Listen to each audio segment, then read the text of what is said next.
বুয়েটে চান্স পাওয়ার জন্য প্রচুর পড়তে হবে, প্রচুর মানে গাধার মতো পড়তে হবে।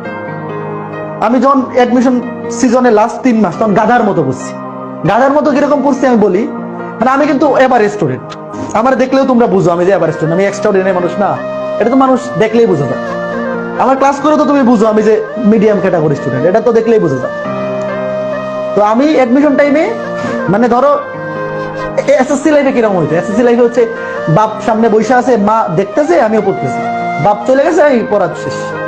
আর এইচএসসি অ্যাডমিশন টাইমে 3 মাস, লাস্টের 2 মাস এরকম হয়েছে যে আমার বাবা বলতেছে আর পড়া লাগবে না, আজকে পড়া লাগবে না, ঘুমাই যাও। তো যেই দিন থেকে তোমার এরকম হবে যে তোমার পড়াশোনা দেখা তোমার বাবা মা টেনশন করতেছে যে এমনি পড়লে তো আধা পাগল হয়ে যাবে, এমনি যদি এইভাবে পড়তে থাকে তাহলে তো আধা পাগল হয়ে যাবে, যখন তোমার বাবা মা এসে বলবে আজকে আর পড়া লাগবে না, ঘুমাবে, তখন তুমি বুঝবা যে তোমার বুয়েটে চান্স পাওয়ার মতো, তোমার বুয়েটে চান্স পাওয়ার মতো একটা প্রিপারেশন হয়েছে। যতদিন পর্যন্ত তুমি এই জিনিস ফেস না করবো ততদিন পর্যন্ত বুয়েটে চান্স পাওয়ার মতো পড়াশোনা হয় নাই, এটা ধরে নিতে হবে। বুঝতেছ? তুমি বুয়েটে পড়বা, বুয়েটের নাম ট্যাগ লাগাই দিবা, এই যে কই এনে তো লেখা, এই যে বুয়েটের ট্যাগ লাইন লাগাই দিবা, এটা তো সহজে আসবে না। তুমি বুয়েটে চান্স পাইলে আরেকজনের স্বপ্নকে নষ্ট করে তুমি চান্স পাবা।